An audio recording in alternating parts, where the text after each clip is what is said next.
민법상 물건의 구분이 있답니다. 구분.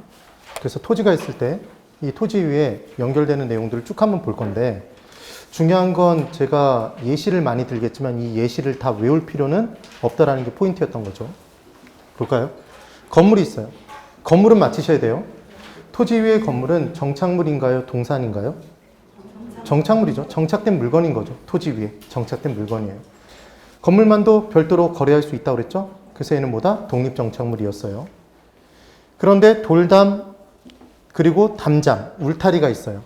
그럼 차이가 뭐냐면 얘도 토지 위에 자본과 노동을 투입해서 만든 계량물이고 그 토지에서 마음대로 제거가 불가능하죠. 그러니까 얘도 정착물인가요? 정착물이죠. 그런데 집이 있는데 그 집에 소유권을 그대로 자기가 갖고 있는 상태에서 내 집에 돌로 된 담이 정말 멋지니까 돌담만 사가, 담장만 사가, 울타리만 사가 이렇게 얘기하는 사람이 있나요? 없죠. 그러니까 얘는 토지에 종속된 정착물인 거죠. 이해를 하셔야 돼요. 그럼 다년생 식물이 있어요. 식물인데 다년생, 여러 해에 걸쳐서 토지에 머물러 있대요. 정착돼 있는 거죠. 그러니까 얘도 뭐다? 그러니까 얘는 식물이 포인트다, 다년생이 포인트다? 다년생이 포인트인 거죠. 그 다음 수목, 아까 설명드렸습니다. 정식으로 심어져 있는 수목은 얘 종속정착물이었죠? 그럼 이 수목에 매달려 있는 미분리 과실이 있을 거예요. 분리되지 않은 과실. 그럼 걔도 정착물일까요? 정착물이죠. 그런 내용이 되는 거예요. 그래서 얘들은 토지에서 분리 이동이 쉽지 않죠. 쉽지 않아서 얘를 뭐라고 얘기를 한다? 정착물이라고 얘기를 하는 겁니다. 그때 이 건물 부분은 독립된 거래의 대상이 될 수 있다. 그래서 얘를 독립정착물. 그리고 저쪽은 독립된 거래의 대상이 되지 않죠.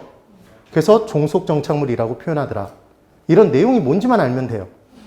그래서 이게 도대체 어디 있냐 그러면서 또 스트레스를 받지 말란 말이에요. 제발. PPT를 쏘지를 못하겠어 아주. 그래서 옥수수, 토마토 등 이제 경작 수확물이 있대요. 그럼 경작 수확물은 뭐냐면 경작해서 수확한 물건인 거죠, 여러분. 그럼 내 손에 들고 있는 거죠, 지금. 그럼 얘는 정착물이에요? 이미 띄어져 있어요? 띄어져서 제가 마음대로 옮길 수 있죠. 그러니까 얘는 동산일까요? 동산이죠, 동산. 분리 이동이 쉬운 거죠. 그래서 얘를 동산이라고 얘기를 합니다. 그럼 제방은 지목인가요? 공부를 해보신 분들, 공시법. 지목 28개, 제방이 있나요, 없나요? 제방 있죠? 모두 제자를 써서 방파제, 방조제, 방사제 이런 것들을 합쳐서 제방이라고 하잖아요. 제방. 그 다음 도로, 축대, 교량 등 정착물이죠? 근데 쟤만 파는 거 못 봤죠, 여러분? 그러니까 얘도 종속정착물이겠죠. 명인방법 갖춘 수목이 있대요. 수목은 수목인데 명인방법 갖췄죠? 얘 저당권 설정할 수 없죠? 뭐가 없으니까? 등기부 없으니까. 임목등기가 돼 있으면 등기부 있네요. 걔는 저당권 설정 가능하죠? 담보로 제공하고 돈 빌릴 수 있더라. 그 내용이었죠. 신문 가판대. 툭 치면 넘어가나요? 툭 치면 넘어가겠죠. 가식 중에 수목. 이게 분리이동 가능하죠? 가식이라는 건 지금 정식으로 심어져 있지 않다라는 걸 의미한 거예요.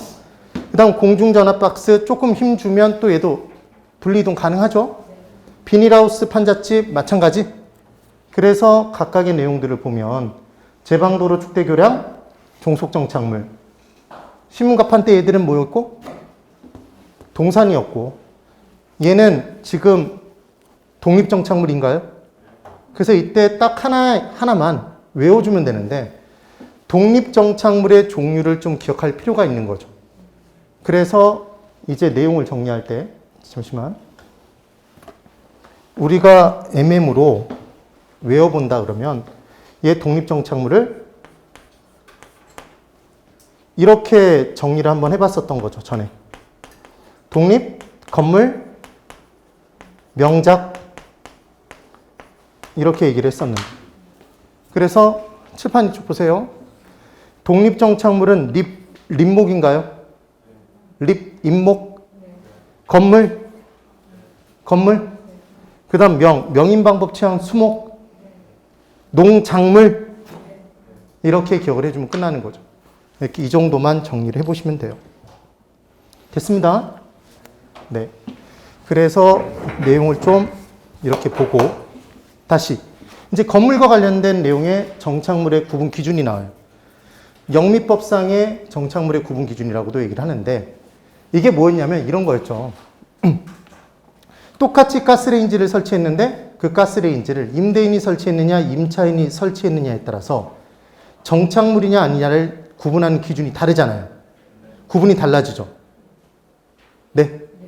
그리고 똑같이 장이 있는데 걔가 붙박이 장이냐 아니면 이사할 때 들고 옮기는 장이냐에 따라서 그 건물에 정착된 물건이냐 아니냐를 판단하는 기준이 다르죠.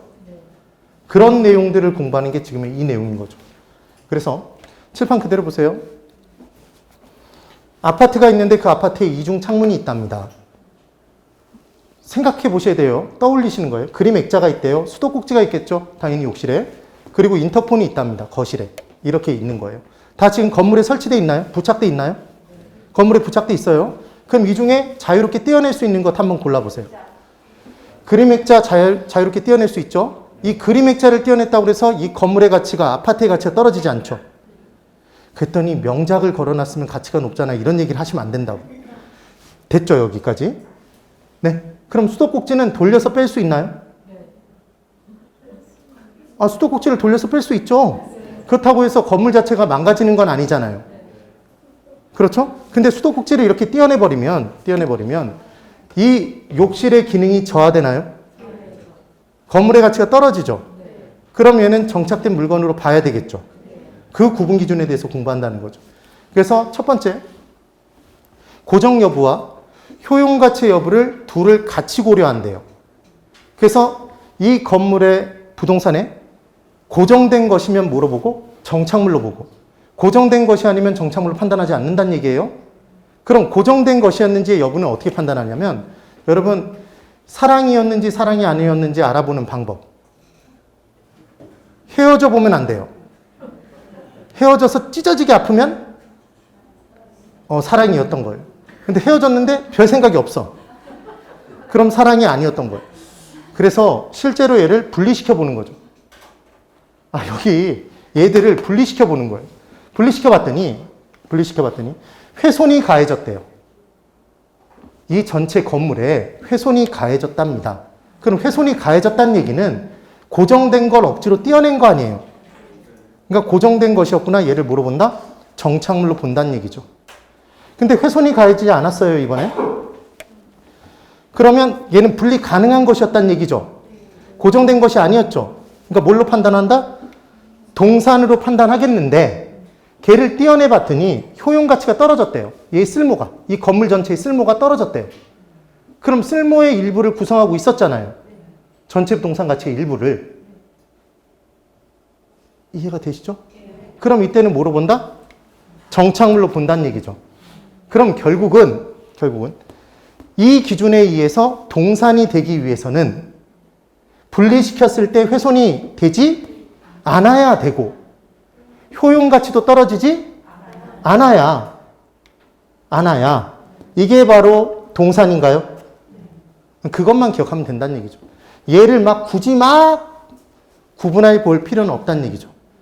그러면 자 그림 액자는 떼어냈죠?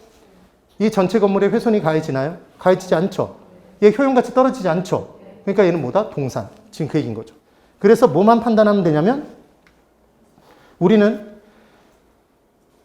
떼어내 봤을 때 훼손 여부를 가지고 물리적으로 고정되어 있는지 여부를 가지고 정착물의 구분을 해보는 거고 그리고 효용가치도 따져보는 건가요? 기능을? 맞아요. 그런데 이 부분에 어떤 함정을 파냐면 이렇게 얘기를 한다고요. 이게 효용 가치인가요? 경제적 가치인가요? 네? 효용 가치죠. 극단적으로 이제 설명을 드릴게요. 지금 이 강의실 내에 공기 떠다니고 있죠, 여러분. 공기가. 그럼 이 공기의 효용 가치는 높나요? 낮나요? 효용 가치, 쓸모. 그냥 있어요? 얘 없으면 우리 죽는데? 효용 가치는 어마어마하죠? 근데 이 공기를 다 같이 완전하게 공유하고 있어서 다른 사람에게 돈 받고 못 팔죠. 그러니까 이 공기는 지금 경제적 가치가 없어요. 그래서 경제적 가치와 효용 가치는 같은 개념이다, 다른 개념이다? 다른 개념이고, 지금 구분 기준에 뭐는 있지만 효용 가치 증감 여부는 있지만 경제적 가치 증감 여부는 없다고요. 그래서 생각을 해보면 떼어내 봤는데 그 떼어낸 게 50만 원 기준으로 50만 원 넘어가면 정착물, 50만 원 미만이면 동산, 이런 기준은 없다는 얘기예요. 그래서 무슨 가치 없다? 경제적 가치 없다라는 걸 반드시 기억해 두세요. 됐죠? 네. 그래서 중요한 포인트는 칠판 있죠. 얘를 판단하실 수 있으면 돼요.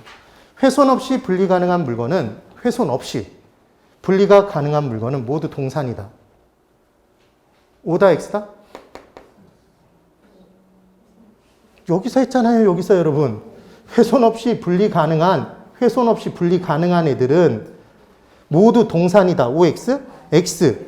효용가치 떨어져 버리면 효용가치 일부를 구성하고 있었기 때문에 정착물로 판단한다면서요. 바로 보고도 대답을 못 하잖아요. 그래서 객관식 문제를 계속 푸셔야 되는 거예요. 문제를. 됐죠? 네, 꼭 기억을 해보십시오. 그 다음 이제 냉난방기 세트부터 시작해서 붙박이장 이런 식으로 쭉 들어가 있네요. 그러면 정착물의 구분 기준에 또 뭐가 있냐면 지금 구분 기준이 여러 개가 있는 거예요. 구분하는 기준 자체가. 건물의 특정 위치나 특정 용도에 맞도록 특별 제작을 했다면 얘는 정착물로 본대요. 그렇지 않으면 정착물이 아닌 거죠. 둘의 차이가 뭔지 보세요. 여러분 집에 개인 금고 있다 손 들어보세요. 친하게 지낼 거예요, 진짜.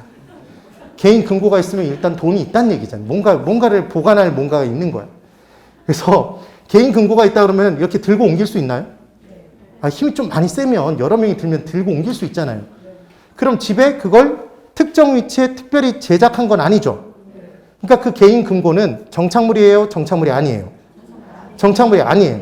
근데 은행을 가보면, 은행 지점들을 가봐도 각각 그 은행 지점에 금고가 있죠. 그럼 그 금고는 그 특정한 위치에 특별한 목적을 가지고 특별히 제작됐죠. 그러니까 걔는 정착물인가요? 이 기준에 의하면 정착물이겠죠. 지금 그 얘기를 하고 있는 거예요. 그래서 지금 보시는 냉난방기 세트, 창문, 이중창 세트, 창문도 어떤 창문을 달았냐에 따라서 소음 들어오는 정도, 그 다음 냉난방이 유지되는 정도가 다르잖아요, 여러분.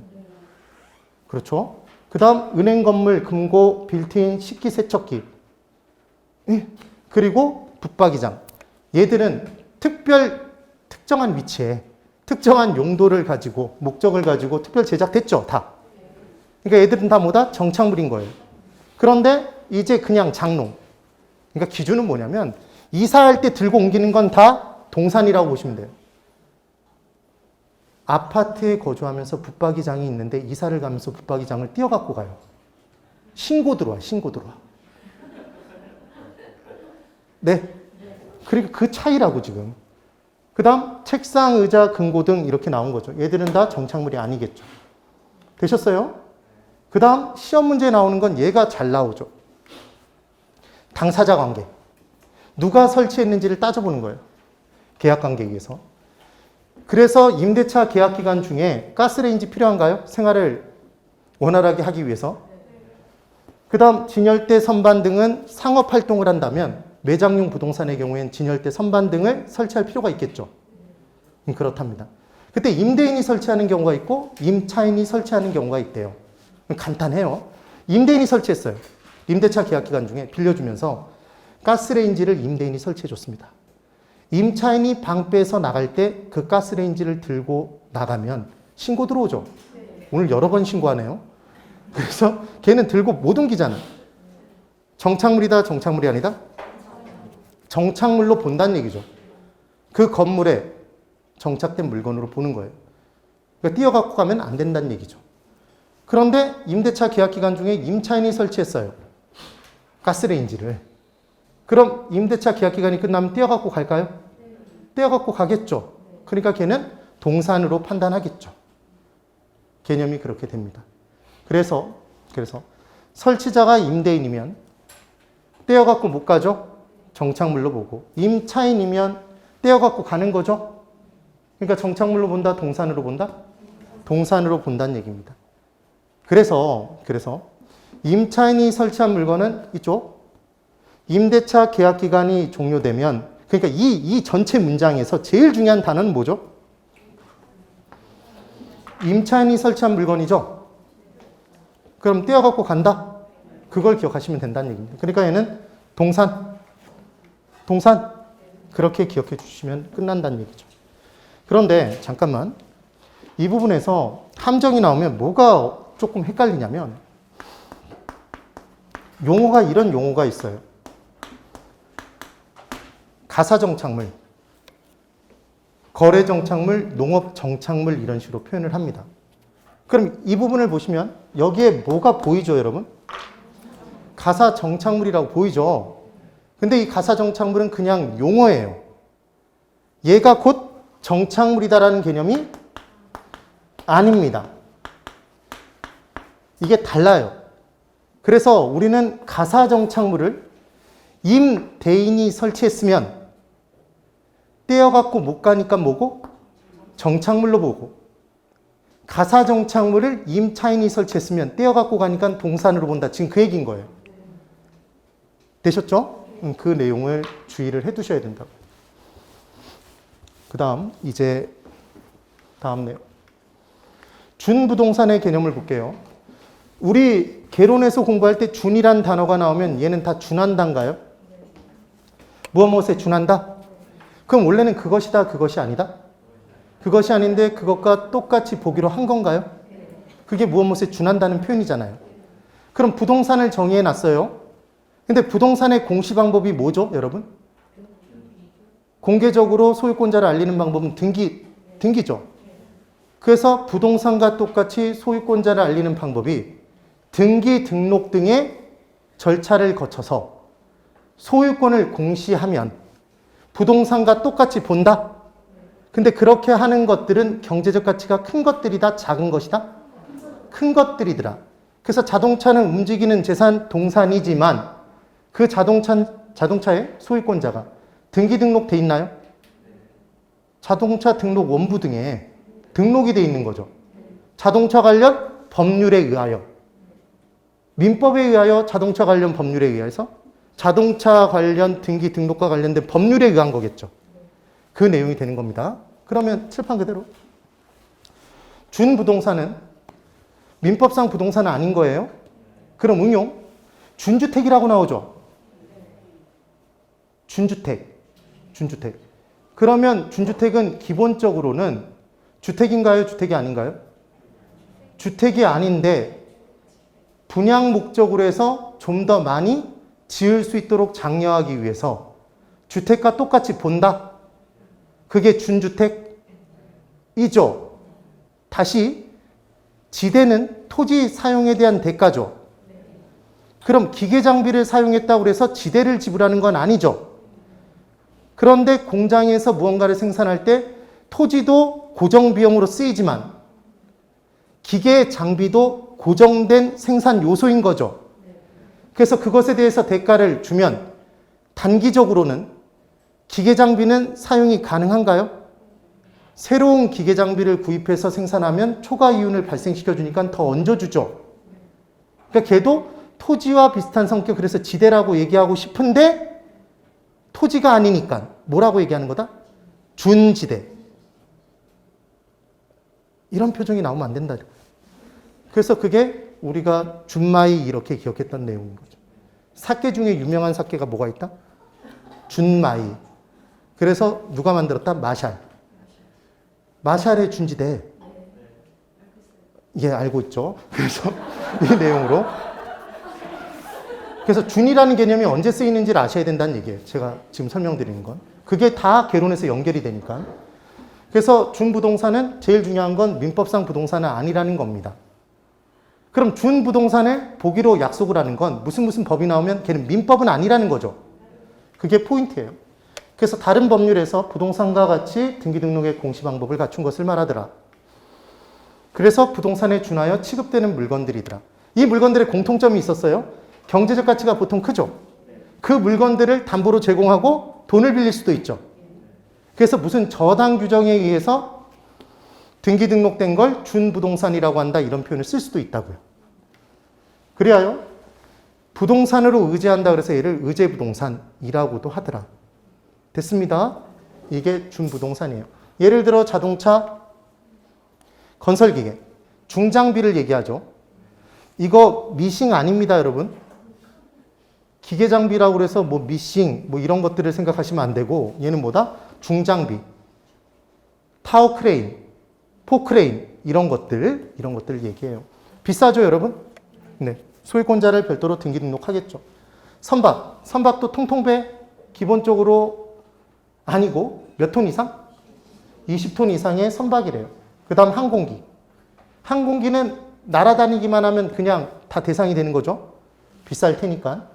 공장재단이 있었어요. 공장재단은 재단이 나오면 얘는 재산을 모아놓은 단체인가요? 사단은 사람이 모인 단체인 거고 얘는 재단이에요. 공장재단이 존재했던 이유는 딱 하나였죠. 공장주가 돈을 빌리러 은행에 갔습니다. 자금이 필요해서. 그래서 그 토지를 담보로 제공하려고 봤더니 그 토지만 이용되는 게 아니더라는 거예요. 그래서 그 토지 위에 공장이 올라가 있죠. 공장 안에 들어가 봤더니 컨베이어 벨트가 쫙 깔려져 있어요. 여러 가지 시설이 다 달려 있는 거죠. 그럼 걔들을 다 종합해서 가치를 높이면 더 많은 돈을 빌릴 수 있을까요? 그래서 탄생한 게 뭐다? 공장재단이다 이렇게 보시면 되는 거죠. 됐죠? 그 다음 광업재단, 어업권 등이 들어가요. 그 다음 임목 등이 들어가네요. 그러면 여기 보세요. 어업권은 권리죠, 여러분. 권리죠? 권리 등의 무형 자산이죠? 그럼 어업권의 가치가 높은지 낮은지를 평가할 때 이 어업권을 만드는 데 들어간 비용이 중요할까요? 이 어업권이 발생시킬 미래 수익이 중요할까요? 미래 수익이 클 것 같으면 어업권의 가치를 높게 평가하고 작으면 낮게 평가하겠죠? 그러니까 이 어업권은 수익 방식에 의해서 평가할까요? 아니면 비용 방식일까요? 수익 방식인 거죠. 권리 등은. 영업권 등 이런 내용들까지도 기억이 나면 되겠죠. 이거 외울 필요 있다 없다? 얘들 일일이 외우실 필요 없다고 그랬어요, 여러분. 그래서 경제적 가치가 높고 상시 점유가 어려운 물건들이더라. 이 내용이었습니다. 자, 이거 하나 정리해 볼까요? 탈 것 세 가지에 대한 정리. 여기. 육상으로 탈 게 뭐죠, 여러분? 자동차죠? 해상으로 탈 게 선박? 공중으로 탈 건 항공기인가요? 항공기죠, 이렇게. 자동차, 선박, 항공기가 있습니다. 그러면 각각 감정평가할 때 어떤 방식을 적용하느냐가 달랐었죠. 무슨 방법을 사용하느냐가. 그래서 이 세 가지 중에 그냥 떠오르는 대로 대답하세요. 중고시장이 활발히 존재하는 건? 자동차 하나죠. 중고 선박 시장, 중고 항공기 시장은 들어본 적이 없죠. 근데 중고차 시장은 정말 많이 들어보셨죠. 그래서 내 자동차의 종류와 차종과 연식과 몇 킬로를 달렸는지를 알면 바로 그것과 비슷한 자동차가 거래된 사례가 있어서 시가를 찾아낼 수 있다. 그래서 원칙이, 자동차는 뭐가 원칙이죠? 거래사례 비교법. 근데 선박 항공기는 거래가 빈번하게 나타나지 않죠? 그럼 만들 수는 있더라? 그러니까 만드는데 들어가는 비용이 곧 가격? 그게 원가법? 이었던 거죠. 그래서 예외는 지금 기억이 좀 나면 된다. 바뀌면 된다. 이 둘이 바뀌면 돼요. 그러니까 원칙만 정확히 기억하시면 된다는 얘기예요. 근데 지금은 얘들은 사용할 수 있는 경우인가요? 없는 경우인가요? 사용할 수 있는 자동차, 사용할 수 있는 선박, 사용할 수 있는 항공기죠. 이거 아주 드럽고 치사하게 문제를 낼 수 있어요. 이제 잘 들어보세요. 얘 사용할 수 없게 됐어요. 셋 다. 이제 사용할 수 없답니다. 그럼 감정평가를 할 때 뭐로 평가할까요? 얘들 고철값은 받아야 될 거잖아요. 얘 중에 쓸모 있는 것들이 있다고요. 그래서 해체하나요? 해체해서 처분하나요? 그래서 해체 처분 가격이라고 하겠죠. 이렇게 됐어요. 그러니까 얘로 대답하고 싶은 경우가 생긴다고요. 자, 여기 보세요. 중고 선박이라고 나왔습니다. 질문. 중고 선박은 해체 처분 가격에 의한다. O. 이거 O라고 대답할 사람이 굉장히 많다고요. 이미 시중에 떠다니고 있고 날아다니고 있고 굴러다니고 있다는 얘기는 이미 중고죠. 우리가 쓰는 순간 이미 중고잖아요. 구제품이잖아, 신제품이 아니라. 지금 그 얘기예요. 근데 중고 선박이라고 얘기하니까 왠지 이 생각이 나서 해체 처분 가격으로 들어가 버린다고요. 그러니까 중고 선박은 중고를 띄고 선박인 거죠, 그냥. 그러니까 선박이니까 빈번한 거래 사례는 없더라. 만들 수 있어서 원가법에 의한다. 이렇게 대답을 해주셔야 된다는 얘기. 됐죠? 네, 그런 내용이에요. 그러면 이제 법률적 개념을 정리를 해보면 7번 그대로 잘 보세요. 협의부동산은 토지 및 그 정착물이었습니다. 주의해보자. 그 정착물에는 건물만 들어간다. 건물 말고 다른 애들도 있다. 다른 애들도 있다. 그 얘기였어요. 그래서 수목, 건물, 수목, 교량, 돌담 등이 포함되어 있었던 거죠. 얘는 어디에서 규정되어 있더라? 민법에서 규정되어 있습니다. 그렇죠? 민법에서. 그래서 얘를 무슨 부동산이라고도 한다? 민법상 부동산이라고도 해요. 민법 제99조 1항이 틀렸다는 게 아니라 이걸 외우지 말라는 말씀인 거예요, 지금. 그리고 준부동산은 민법에서 규정했다. 관련 법규에서? 관련 법규. 그 등기 등록할 내에 관련된 법규에서 규정한 거죠. 그래서 준부동산은 칠판 이쪽. 원래는 동산인가요? 동산 등인가요? 이건 기출문제로 나온 건데 동산 등인 거죠. 아까 뭐도 있었냐면 우리 권리 등이 있었던 거 기억나세요? 어업권 그걸 동산이라고 표현하진 않는다고요. 무형의 권리 자산인 거지. 그래서 원래는 동산 등이나 관련 법규상에 얘를 민법으로 고쳐놓으면 잡아내셔야 된다는 얘기입니다. 관련 법규상의 등기 등록의 절차를 거치면 부동산과 똑같이 보는 것이다. 얘를 어떻게 표현하기도 하냐면 원래는 동산 등이나 민법과 유사한 부동산과 유사한 공시 절차를 거치면 그 말이 등기 등록을 한다는 얘기죠. 부동산과 똑같이 보는 것, 걔를 준부동산이라고 표현한다. 이렇게 나올 수도 있다는 얘기예요. 되셨어요? 이 내용인 거죠. 그래서 협의의 부동산은 좁은 의미 거기에 준부동산 더하면 넓어진다. 그럼 얘는 뭐다? 광의의 부동산이 되겠다. 그래서 이 둘을 더하면 광의의 부동산입니다. 그럼 이 둘을 더해서 법률적 개념의 부동산이라고 얘기할 수도 있을까요? 맞죠? 맞죠? 지금 의제부동산에 플러스 준부동산까지 합치면 그게 법률적 개념의 부동산이잖아요. 왜 법률적 개념의 부동산이죠, 여러분? 칠판 있죠? 얘 어디서 정의했죠? 민법에서. 얘 어디서 정의했죠? 관련 법규, 법률에서. 되셨죠? 그러니까 둘 다 법률적 개념의 부동산이겠죠. 그래서 우리는 법률을 잘 알아요, 몰라요? 민법을 공부했으니까 많이 한다 이러시면 안 되고 법률을 잘 모르니까 처음 들어봤던 용어가 나오면 기본적으로 뭐로 간다? 법률적 개념의 부동산으로 가시라는 얘기죠. 됐습니다. 그 다음 이제 경제적 개념의 부동산은 자산, 자본, 생산재, 소비재, 상품이래요. 이거 어떻게 기억하시라는 얘기를 했냐면 시장 경제라고 기억하시라고 그랬죠. 따라해 보세요. 시장 경제. 네. 그래서 시장에서 이루어지는 것.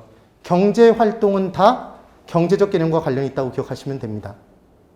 되셨죠? 그러면 실제로 돈 수입 비용과 이제 관련된 내용들인데 우리는 시장에서 자산을 모으고 자본을 형성하고 그러니까 자산을 모으고 자본을 모으고 형성하고 생산하고 소비하고 상품으로 내다 파는 건 다 경제활동이죠.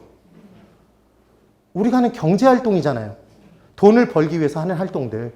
그러니까 얘들은 다 경제적 개념의 부동산이 되겠죠. 구분하실 수 있어야 된다는 얘기예요. 그 다음 이제 물리적 개념의 부동산이 있답니다. 얘는 기술적 개념이라고도 했었죠. 구분하는 방법은 물리적 자를 붙였을 때 자연스러우면 기술적 개념의 부동산이더라. 그래서 물리적인 위치, 우리가 지금 공부하고 있는 이 장소를 경도 위도상의 위치가 얼마다라고 꼭 집을 수 있다고요. 그래서 내비게이션이 있겠죠, 기본적으로. 그 다음 물리적인 공간, 눈으로 보고 만질 수도 있으니까. 그 다음 물리적인 자연, 물리적인 환경, 이 내용들이 따라 나온다고. 그래서 얘들은 기술적 개념입니다. 기출문제를 풀어보신 분들은 알겠지만 얘를 구분하는 문제들이 나오잖아요. 맞죠? 네. 그래서 위치는 유용성의 가장 중요한 판단 기준이 되는 거죠. 지대이론에서 위치를 중시 여긴 지대이론이 있었죠. 그게 입지 지대설, 걔를 위치 지대설이라고도 하죠. 차이가 나니까 적게 받은 점마가 입 튀어나오네. 입지교차 지대설 튀넨. 기억이 나셔야 돼요. 그래서 물리적을 붙였을 때 자연스러움이 기술적 개념이더라. 이렇게 얘기를 했던 겁니다. 그럼 다시 칠판 정리. 개론은 심화이론반에서 열심히 그냥 들으면서 정리를 하고 끝낸다고 생각하시고 나머지 시간에 정말 민법 열심히 하세요. 네? 1차를 빠르게 끝내야 됩니다. 진짜. 복합개념, 법경기가 있어요. 법경기. 법률적 개념, 경제적 개념, 기술적 개념. 협의부동산에 준부동산 더했었죠? 더하니까 광의부동산. 그럼 여기서 이렇게 질문 드리면 만나보세요. 부동산의 개념은, 칠판. 부동산의 개념은, 제가 뭐라고 얘기했는지 잘 들으셔야 돼요. 부동산의 개념은 협의부동산과 준부동산만 있다. OX. 부동산의 개념은 협의부동산과 준부동산만 있다. OX. X. 이 문장이 맞는 문장이 되면 부동산의 개념은 법률적 개념만 있다라고 얘기한 거잖아요. 그래서 X라고요. 경제적과 기술적도 있으니까. 지금 그 얘기인 겁니다.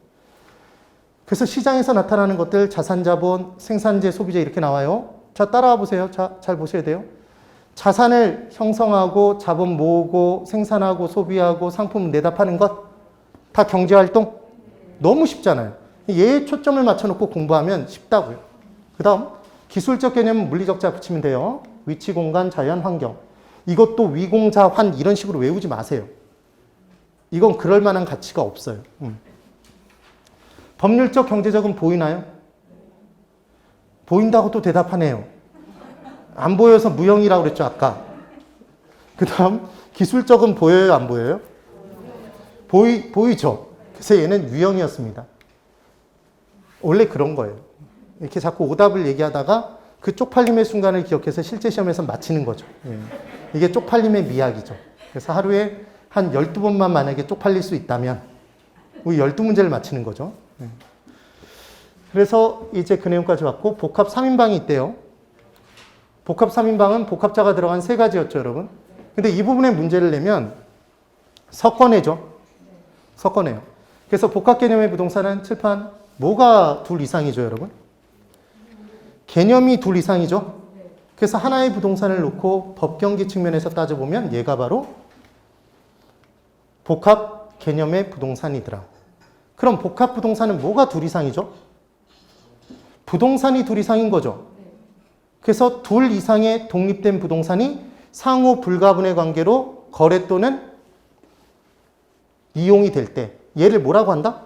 복합 부동산이라고 하죠. 그래서 실제로 우리는 토지가 있으면 그 위에 건물을 따로따로 이용 거래하나요? 한꺼번에? 한꺼번에. 얘가 대표적인 복합 부동산이죠. 되셨어요?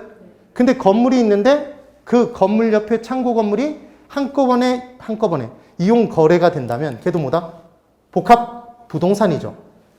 그래서 칠판 있죠. 복합 부동산은 토지와 건물의 결합만 있다 그러면 X죠. X. 그 다음 토지가 있는데 그 토지에 독립정착물, 임목이 있을 수 있죠. 걔가 한꺼번에 이용 거래될 수 있죠. 그럼 걔도 뭐라고 보겠네요? 복합 부동산이라고 볼 수 있는 거죠. 되셨어요? 그 다음, 그러니까 지금 칠판.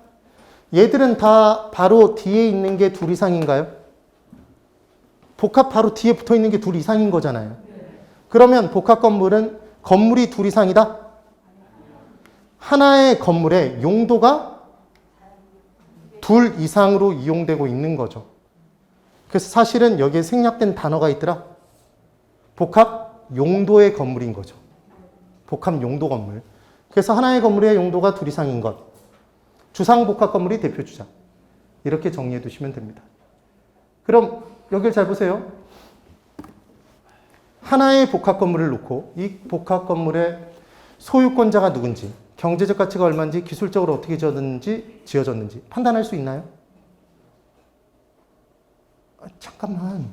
하나의 복합 건물을 놓고 소유권자가 누군지, 경제적 가치가 얼마인지, 기술적으로 어떻게 지어졌는지 판단할 수 있나요? 있죠. 복합 개념의 부동산으로 판단할 수 있다는 얘기예요. 하나의 복합 부동산을 놓고 토지와 건물 같이 이용 또는 거래가 될 때 얘 소유권자가 누군지, 경제적 가치가 얼마인지, 기술적으로 어떻게 지어졌는지 판단할 수 있죠?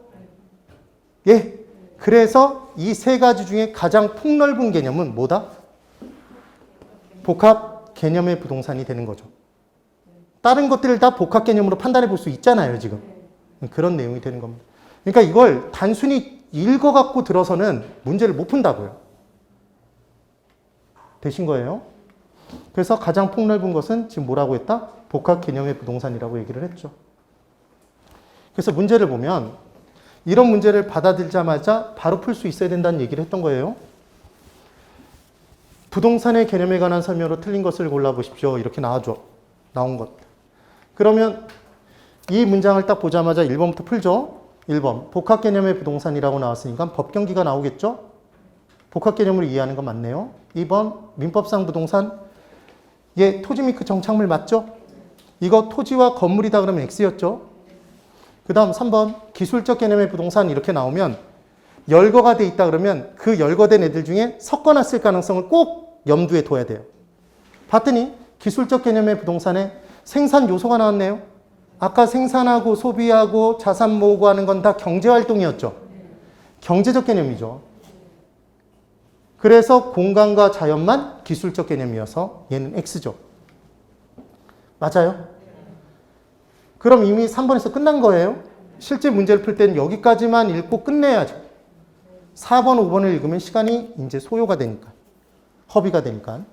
그 다음, 이제 얘가 만약에 세모였다면 4번을 읽어야 되겠죠. 확신이 없다면. 4번 봤더니 준부동산은 등기 등록의 공시 방법을 갖춘대요. 부동산에 준하여 취급되는 특정의 동산 등을 말한다. 얘는 동산이다 그러면 X라고요. 왜냐하면 동산이 아닌 것도 준부동산이 될 수 있잖아요. 그 문장 구조를 이해를 하실 수 있어야 된다고, 진짜로. 5번. 토지와 건물이 각각 독립된 거래의 객체이면서도 하나의 결합된 상태로 다루어져 부동산 활동의 대상으로 인식될 때 얘를 복합부동산이라고 하더라. 맞죠? 이 내용. 그러면 4번, 5번 정확히 맞다면 세모였던 3번이 틀렸겠네요. 이렇게 찾아주시면 된다는 얘기입니다. 자, 이제 토지의 분류를 볼게요. 부동산의 분류에서는 시험 문제에 뭐가 잘 나온다는 얘기를 했죠? 토지의 분류죠? 토지의 분류의 내용을 볼 겁니다. 첫 번째. 이 부분들은 시험에 한 5년에 한 번꼴? 멀게 보면. 그리고 얘를 정말 좀 가능성을 더 많이 좁혀서 높여보면 4년에 한 번꼴로 나오는 게 이제 국토의 계획 및 이용에 관한 법률상 분류 뭐 이런 내용들이 나오는 거죠. 그래서 볼게요. 얘를 국토의 계획 및 이용에 관한 법률이라고 얘기를 합니다. 그럼 국토에 관해서 이용을 먼저 할까요? 계획을 먼저 세울까요? 계획을 세우고 그에 따라 이용을 하겠죠. 그래서 얘를 줄여서 얘기하면 국토계획법 뭐 이렇게 얘기를 한다고 공법 선생님들이 얘기를 하시죠. 그래서 이제 국토의 계획 및 이용에 관한 법률 제2조 정의가 이 부분을 하는 이유는 부동산 학교론에 공법 문제가 나올 수 있고 1차만 공부하시는 분들이 있기 때문에 이 수업을 하는 거예요. 만약 2차까지 다 공부를 한다 그러면 이건 공법 시간에 배울 내용들이니까 제가 할 필요가 없다는 얘기죠. 자, 1차만 하시는 분 손 들어보세요. 지금 우리 강의실에. 아무도 없네요. 정말 훌륭한데요. 나중에 6월달, 7월달이 돼도 이 상태가 그대로 유지되길 정말 바람하지 않습니다. 그렇게 될 거예요, 분명히. 동차 가실 수 있습니다.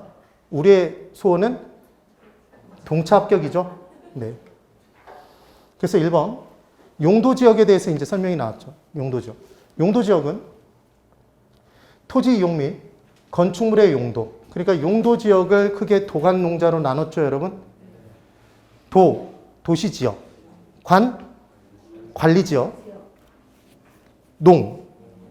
농림지역. 자연환경 보전지역으로 나눠져 있다. 그래서 우리나라 모든 토지는 도관농자 중에 하나다. 용도지역이 다 구분되어 있는 거예요. 그럼 우리나라 토지 중에 공법상 제약이 없는 땅은 없겠네요. 도관농자 중에 하나니까.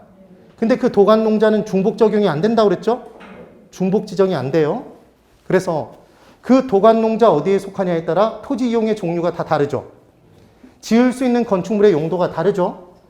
지을 수 있는 면적과 층수가 다르죠. 그래서 이걸 주거라고 이제 공법 시간에 공부하는 거잖아요. 그럼 이렇게 하는 이유가 용도지역은 정의 외부 효과를 제거하기 위해서 하나요? 부의 외부 효과를 제거하기 위해서 하나요? 부의 외부 효과. 그래서 극단적으로 주택이 있는데 그 옆에 공장이 들어서더라. 쾌적성 심각하게 떨어지나요? 그러니까 주택을 또 다른 지역에 짓더라.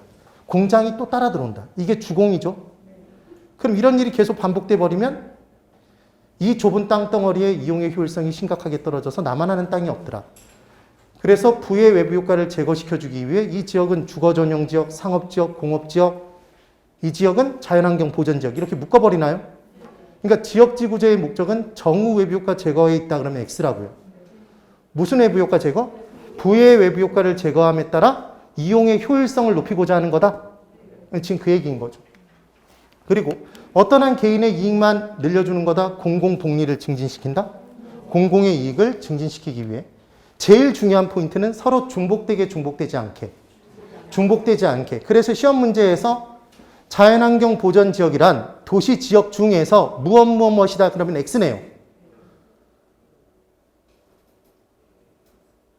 자연환경 보전 지역이 도시 지역 내에 어떤 토지다 그러면 X라고요. 그 말은 두 개가 중복 지정되어 있다는 얘기잖아요. 그런 내용들을 정리하시면 됩니다. 중요한 포인트죠. 그래서 우리가 얘를 MM으로 어떻게 기억했었냐면 용도 지역은 학교다. 학교. 그래서 제가 고등학교를 용문고등학교를 나왔다고 그랬죠. 경기도에 있는 용문고등학교가 아니라 서울에 있는 용문고등학교. 한자가 달라요. 두 개의 학교가 있습니다. 별 얘기를 다 하고 있죠, 지금. 그래서 고대병원 뒤편에 붙어있는 고등학교가 용문고등학교.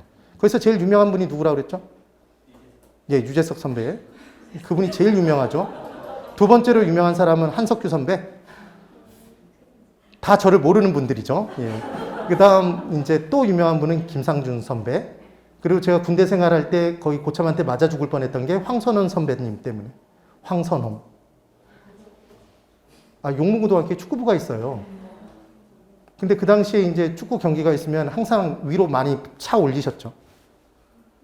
별로 재미가 없네요. 이게 정말 대표적으로 재미없는 군대에서 축구 찬 얘기와 버금가는 군대에서 축구 본 얘기를 한 거네요.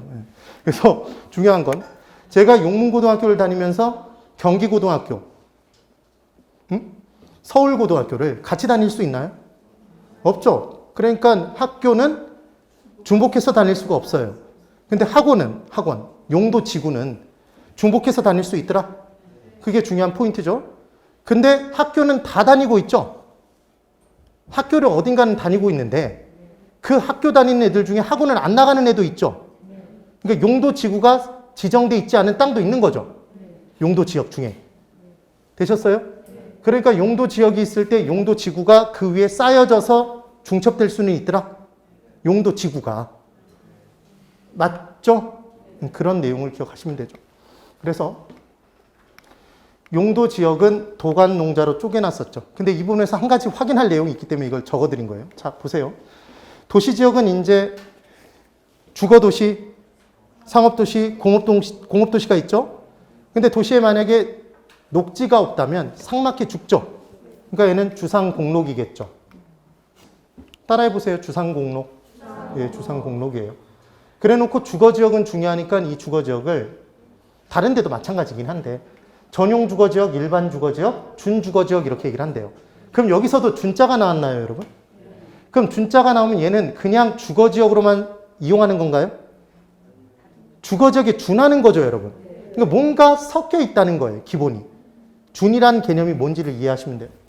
그래서 얘를 뭐라고 기억하죠? 전일준이라는 사람이 있다면서요. 전일준의 아들이 유군이고. 네. 이걸 나중에 공부하잖아요. 공법 시간에. 그래서 전일준, 전용 주거지역, 일반 주거지역, 준주거지역 이렇게 나눠놓고 전용 주거지역은 주거지역으로 전용으로 사용한다는 얘기는 그 지역은 이용이 편리해야 될까요? 양호해야 될까요? 양호. 쾌적성이 높아야 돼요. 그래서 여러분 잠깐만. 부동산의 종류가 크게 세 가지가 있죠. 우리는 무조건 주상공이죠. 주상공에서 정리할 내용을 한번 정리해 볼게요. 이게 얼마나 중요한지 느껴보셔야 돼요. 주거용 건물, 상업용 건물, 공업용 건물을 지을 수 있는 땅을 우리 뭐라고 하죠? 택지라고 하죠. 택지가 제일 중요한 용어인 거예요. 이걸 대지라고 그걸 주거라고 외우시면 안 돼요. 얘는 택지예요. 맞죠? 그러면 택지는 주거용 건물, 상업용 건물, 공업용 건물이 반드시 지어져 있는 땅에 한한다. OX. X. 어떤 지역을 택지지구로 개발한다 그러면 먼저 택지로 조성하죠. 농지 임지였던 땅을 성토 작업 등을 해서 기본적으로 택지로 조성하죠. 그럼 그때도 건물이 지어져 있지 않아도 택지죠. 그래서 택지를 분양하죠. 분양을 받아서 건설사가 이제 짓죠. 그럼 지어도 택지죠. 이걸 왜 강조하냐면 택지는 주상공이 지어져 있는 땅에 한한다 그러면 X라는 걸 설명드린 이유는 뭐냐면 건부지는 택지의 종류죠. 건물이 지어져 있으면 건부지. 얘는 건물이 지어져 있으면 건부지죠. 지어져 있으면 얘가 건부지예요. 지어져 있지 않으면 건물이 없으면 낮이죠. 그러니까 건부지는 지상에 건물이 지어져 있거나 지을 수 있는 토지다 그러면 X라고요. 근데 택지는 지상에 건물이 주상공을 지을 수 있거나 지어져 있는 땅 둘 다 택지죠. 네, 구분이 됐어요. 이게 왜 심한지 이해가 되세요? 이 과정이 좀 내용이 심하지 않아요?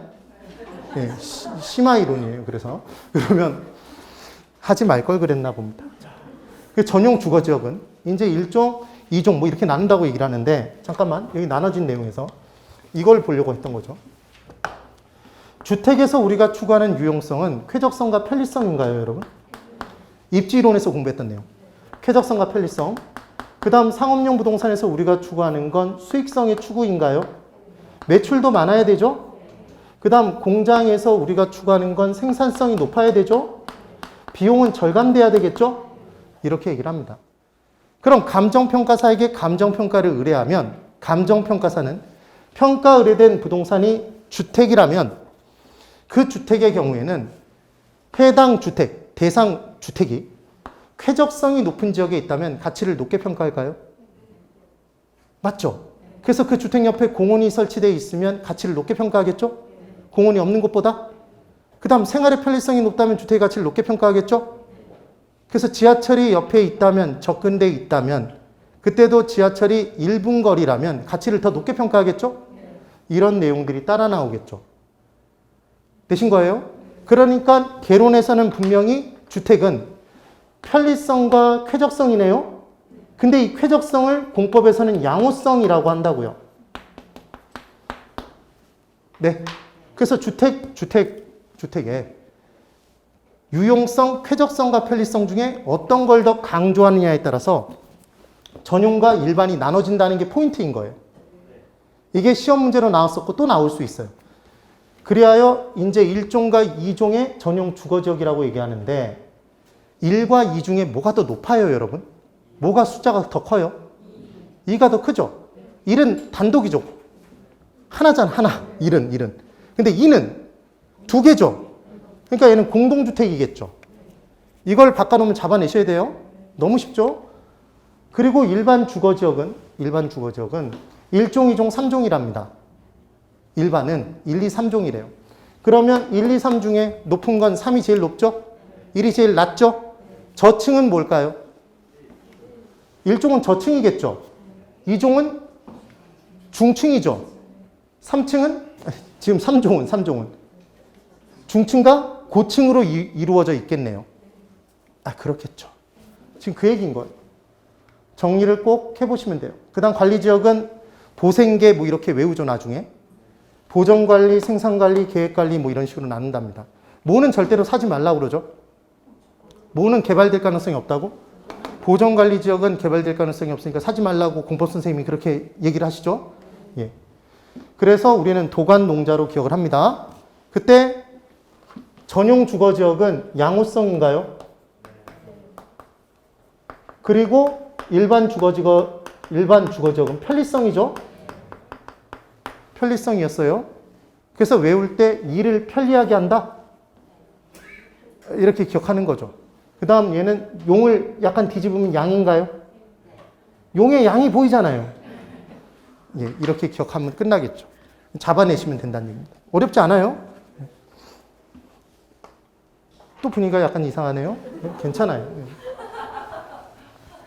아무리 유치해도 시험장에서 기억나서 마치고 나오면 됩니다. 그래서 도관농자를 꼭 기억해 주시고, 도관농자는 토지 이용의 상태죠. 그리고 주상공록 이렇게 됐을 때 건축물의 용도를 뭘 지을 수 있는지가 나오는 거고, 그리고 1종, 2종, 1, 2, 3종 이런 식으로 해서 건폐율 용적률이 다 다르죠. 이런 것들이 어디에 다 나온다? 용도지역. 용도지역은 도관농자가 얘들 각각이 중복해서 지정이 안 된다가 포인트더라. 그렇게만 기억해 두시면 됩니다. 정리 꼭 하세요. 그 다음 이제 용도지구 칠판 그대로. 용도지구는 용도지역의 제한을 강화하거나 완화하여, 그러니까 학교를 다니고 있어요. 근데 애가 학업 성적이 미진해. 그럼 그걸 보완하기 위해서 학원을 다니죠? 그래서 지정되는 게 뭐라고 생각하면 된다? 용도지구라고 생각하시면 돼요. 그래서 용도지역의 기능을 증진시키고 미관, 경관, 안전 등을 도모하기 위해서 도시군 관리계획으로 결정하는 지역이래요. 그래서 이 지역은 얘가 미관지구인데 도시 미관이 좋아야 된다. 경치가 아름다워야 된다 이거죠. 그래서 희한한 건물 막 지 마음대로 지으면 안 된다 이런 것들이에요. 근데 미관지구로 지정이 돼 있는데 그 지역이 불이 잘 날 수 있대요. 그럼 방화지구로 또 묶어버리겠죠? 그러니까 얘는 중복 지정이 가능하다는 얘기죠. 얘는 중복해서 지정이 가능해요. 학원이었죠, 학원. 학원은 중복해서 다닐 수 있다. 심지어 영어학원도 여러 군데를 다닐 수 있다. 그렇습니다. 돈만 있으면 그런 내용인 거죠. 그 다음 이제 용도 지구는 칠학지구부터 시작해서 이렇게 쭉 몇 개? 9개? 9개가 있답니다. 그래서 뭐 우리 공법 선생님께서 얘기를 하시겠지만 저한테 그냥 들어서 이 부분의 내용으로만 기억하실 분은 취재진이 보고를 한 거죠. 경복궁에 화재가 발생했다고. 경복화재. 뭐 이렇게 얘기하고 끝내버리면 돼요. 이렇게만. 그래서 우리 문제에서는 얘를 자세하게 문제로 내보내진 않습니다. 아시겠죠? 네. 그래서 취재진, 보고, 보호지구, 고도지구, 경복, 화재. 되셨죠? 이렇게 내용을 정리한다는 얘기입니다. 중복해서 가능하더라. 그 다음 이제 용도구역이 있대요. 용도구역. 칠판 그대로 보세요. 용도구역은 용도지역 및 용도지구 제한을 강한데요. 용도지역은 뭐였죠 아까? 이미 보여드렸네요. 도관농자. 그 다음 용도지구는 누가 보고했대요? 취재진이 보고했대요. 어디에 불이 났어요?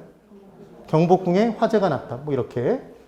그래서 시가지의 무질서한 확산 방지 등 토지용의 종합적 조정, 관리 등을 도시군 관리계획으로 결정하는 지역을 말한다. 뭐 이렇게 나온대요. 그래서 얘가 용도구역이 개발 제한 구역이 있답니다. 그린벨트죠, 여러분? 그럼 수자원 보호구역도 있겠죠? 얜 육상이니까 해상에서 보호하는 지역도 있을 거 아니에요. 그죠? 수자원 보호구역. 그럼 수자원 보호구역은 바닷물은 파랗죠? 예? 나무는 푸르고, 그래서 얘는 그린벨트고, 얘는 블루벨트고, 블루벨트. 그렇죠? 그게 문제로 나오진 않아요. 시가와 조정구역이 있고, 도시 자연 공원구역, 입지규제 최소구역이 있답니다. 그래서 얘를 그냥 외울 때 뭐 제수시도 입이다 뭐 이렇게 외워도 돼요.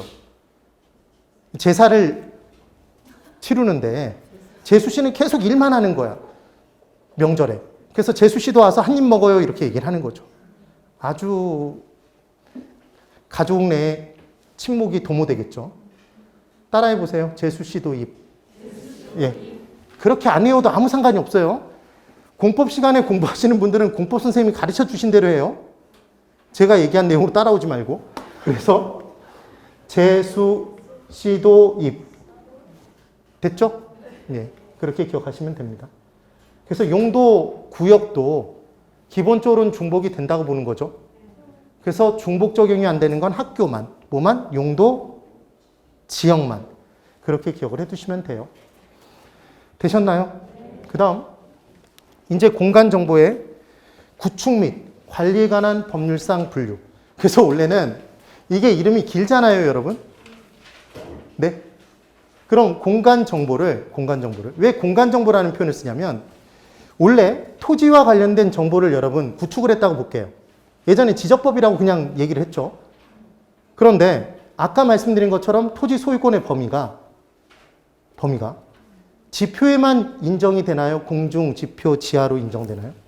3차원 입체 공간으로 이용이 되고 있죠. 인정이 되고 있단 말이에요. 그러니까 얘를 무슨 정보라고 얘기하는 게 더 타당하겠다? 공간 정보라고 얘기하는 게 타당하겠죠. 그럼 공간 정보와 관련해서 정보를 구축하겠죠? 그럼 구축된 정보를 관리하겠죠? 그 법률이 있다는 얘기죠. 공구법 이렇게 외울 필요도 없는 거죠. 기본적으로. 됐습니다. 그래서 전국의 토지를 여기서 이제 토지의 분류가 나오죠. 전국의 토지를 그 용도에 따라서 28개의 지목으로 분류를 한대요. 구분을 해요. 그래서 이제 28개의 지목을 봤더니 이거 공시법에서 나오는 거죠. 네. 그러면 전답과 수원 뭐 이렇게 쭉 나옵니다. 전답 과목 이런 식으로 나오죠. 그럼 얘를 전체적으로 토지대장 등에 이 내용들을 다 일일이 풀 네임으로 다 적기가 공간이 부족하겠죠. 그러니까 부호를 사용하나요? 한 글자로 줄이죠. 그때 그 한 글자는 거의 대부분 다 첫 글자인데 첫 글자가 아닌 애가 4가지가 있죠. 그래서 우리 어떻게 외웠어요? 입장료가 장차 1,000원이 된다 이렇게 외웠죠. 뭐 따르게 외워도 이것도 상관이 없어요. 그래서 첫 글자가 다 부호예요. 근데 예외가 공장용지는 장이죠. 공이라고 안 하죠. 왜? 예? 지금 저기서 제일 중요한 건 공장용지에서 중요한 건 장인 거죠. 장. 그 다음 주차장은 차죠. 차가 중요한 거죠. 그 다음 하천도 천이 중요하죠. 내천자. 유원지? 유지랑 같이 있으니까 얘는 원이라고 얘기하죠. 그래서 장차 1,000원 이렇게 기억을 하자. 따라해 보세요. 장차 1,000원. 네, 장차 1,000원 이렇게 기억해 두시면 됩니다.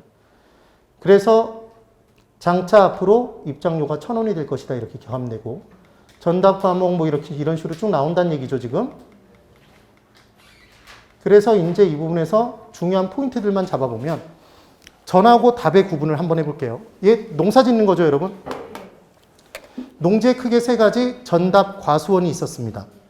그럼 전하고 답의 차이점은 한자에서 구분이 되어 있는 거죠. 얘 밭전자인가요? 밭전자죠. 밭전자. 그러면 물을 상시 이용하나요? 이용하지 않나요? 물을 상시 이용하지 않아요. 얘가 바로 밭입니다. 밭. 감자는 감자 농사를 지으면 얘는 밭농사라고 하나요? 논농사라고 하나요? 밭농사죠. 감자가 물에 다 잠겨 있으면 걔 썩죠? 그런 내용이 됩니다. 감자. 그 다음 답은 이게 논답자죠. 칠판 보세요. 밭이 물 속에 잠겨 있나요? 이 한자 자체가. 그래서 상시 물에 잠겨서 물을 상시 이용하면서 경작하는 것. 얘가 논농사라는 얘기입니다. 답. 대표자가 벼죠. 벼농사. 그 내용이 됩니다. 뭐 왕골, 미나리 뭐 이런 얘기도 하는데 일단 여기까지 되셨죠? 그 다음 대와 공장용지 비교. 아까 택지는 주상공을 지을 수 있는 땅이었어요. 그때 대 주거용 상업용 건물을 지을 수 있는 땅이랍니다. 지금 뭐가 빠졌죠? 공이 빠졌죠. 공장 용지로 이용되는 건 공장은 화재 가능성 높나요? 일반적인 주거용 상업용 건물보다는 공장은 좀 더 특수하잖아요. 그러니까 지목, 토지의 목적, 토지의 이름을 별도로 뽑아놓은 거죠. 뭐라고 뽑아놨다? 공장 용지라고. 그러니까 공장은 별도로 부르는 이름이 있으니까 대에는 빠진다, 빠지지 않는다? 대에서는 빠진 거죠. 빠진 거. 이렇게 기억을 해주는 거예요. 그래서 제조업을 영위하는 공장, 공장 용지라고 하더라. 거기까지 구분하시고. 다시 있죠? 주상공을 지을 수 있는 땅은 택지였습니다. 감정평가상의 용어로 우리가 제일 많이 쓰는 게 개론에서 제일 많이 쓰는 토지 용어는 택지죠. 택지 개발, 택지 지구, 택지를 조성한다 이런 표현들 쓰죠. 된 거예요. 그런 내용들을 공부했던 거예요. 그런데 이제 지목의 대와 공장 용지를 구분할 때 그 대에는 공장은 별도로 부르는 지목이 있기 때문에 공장 용지로 대에는 뭐가 빠진다? 공장이 빠진다만 기억하시면 끝. 지금 그 얘기입니다. 그 다음 전답과 수원 목장 용지를 구분해 볼게요. 여러분 이 네 가지 중에 우리가 드라마를 봤을 때 영화를 봤을 때 밭 한가운데 집 있는 거 보셨나요? 밭 한가운데 집이 있어요? 보통 없어요. 그런 드라마는 없는데 이제까지. 논 한가운데에 집이 있어요? 없어요. 과수원 한가운데 집 있는 거 있어요? 있죠. 보통. 그래서 예전에 뭐 이런 얘기하면 또 연식이 오래됐네 이런 얘기를 하겠지만 제가 가장 감동 깊게 봤던 과수원 집 딸은 사랑과 야망. 예, 죄송합니다. 이런 반응이 있을 줄 알았어요. 그래서 저는 옛날 사람인 거죠. 그래서 그 내용에 보면 김청 씨가 그 사랑과 야망에서 과수원 집 딸이었죠. 네, 몰라요. 그래서 하여튼 지금 목장하고 과수원에는 이 안에 집이 있죠. 그렇죠? 그럼 그때 이 집이 있는 땅은, 집이 지어져 있는 땅은 지목이 과연 과하고 목일 것이냐 아니면 바뀔 것이냐 이 얘기인 거죠. 그래서 주거용 건축물 부지는 얘는 대로 보겠다는 얘기죠. 되셨나요? 이것만 기억하시면 됩니다. 괜한 얘기를 했네요. 예. 이렇게 정리가 되시면 돼요. 그 다음 물과 관련된 지목을 설명을 한번 드려볼게요. 물과 관련된 것들. 이게 조금 헷갈려요. 광천지가 있고 하천이 있고 국어가 있고 유지가 있고 제방이 있답니다. 얘들이 다 공통적으로 무엇과 관련이 있냐면 물과 관련이 있답니다. 물과. 그럼 광천지는 제일 중요한 단어는 뭐라고 얘기하죠, 여러분? 지하에서 온수, 약수, 석유류 등이 용솟음 치면서 솟아나는 거죠. 이게 중요한 단어죠. 용출이. 그래서 용출되는 땅을 뭐라고 한다? 광천지죠. 네. 그러면 이 부분까지 공부되신 분들이 있나 볼게요. 온수, 약수, 석유류가 광천지에서 솟아나고 있으면 걔를 이동시켜야 될 거 아니에요. 쓸 수 있는 곳까지. 그럼 걔가 이동되고 있는 경로로 이용되는 땅은 광천지인가요? 아니죠. 뭐라 불러요? 잘 모르겠죠. 잡종지죠. 제가 기억이 맞다면 잡종지일 텐데. 뭐 여하튼. 하여튼 광천지는 아니에요. 광천지는 아니다. 그 다음 하천. 하천은 기본적으로 자연의 유수랍니다. 자연적으로 물이 흘러가는 곳을 하천이라고 해요. 자연적이 제일 중요한 포인트죠. 그리고 국어는 얘도 물이 흘러가긴 흘러가는데 인공적인 수로라는 게 포인트예요. 용수, 배수의 목적으로 물길을 내준 거래요. 인공적으로. 그래서 뚝등을 쌓아둔 것 이렇게 기억하시면 돼요. 이게 국어입니다. 그런데 주의하실 건 하천인데 자연적으로 물이 흘러가고 있는데 그 규모가 소규모예요. 자연의 유수인데 소규모로 흘러가요. 계곡물. 얘는 뭐로 본다? 국어인 거예요. 국어. 주의를 꼭 해두세요. 주의가 되시면 돼요. 그 다음 유지는 물을 저장하는 땅이래요. 그럼 물을 저장한다는 얘기가 물을 유지시키는 거잖아요. 이게 암기하는 방법이겠죠. 그래서 댐, 저수지 등이 유지가 된다. 이렇게 정리해 두시면 되겠네요. 됐죠? 그 다음 제방은 방조제, 방파제, 방사제, 방수제 등을 얘기한다. 그래서 얘를 외우시는 방법은 우리 구기 종목 중에 배구 있나요? 배구? 수구? 물속에 사는 거. 그래서 배구, 수구를 기억해 두면 수로, 배수, 목적 등 이렇게 나오면 뭐로 가면 된다? 국어로 들어가시면 된다는 얘기죠. 됐죠? 네. 유지는 뭐를 하는 거다? 물을 유지, 저장하는 것. 유지. 이렇게 기억해 두시면 됩니다. 할만하죠? 네. 그래서 지금의 내용으로 설명을 한번 드려본 거죠. 이게 부동산 학 개론이 아닌 다른 부분에서 나올 수 있는 토지의 분류 관련 문제인 거죠. 근데 이 부분을 대놓고 교재에 자세히 쓴다거나 이러면 약간 오바스럽기 때문에 제가 수업 시간에 그냥 정리를 해드린 거죠. 이거 여러분들 다 교재에 있을 거예요. 지금 다 잠깐만 1차만 준비하는 게 아니라 동차를 준비한다고 얘기해놓고 이걸 막 이렇게 자세히 공부하는 이유는 좀 특이하긴 하네요. 10분을 쉬고 이제 본격적인 부동산학 개론에서의 토지의 분류를 들어가 보도록 하겠습니다. 10분 쉬십시오.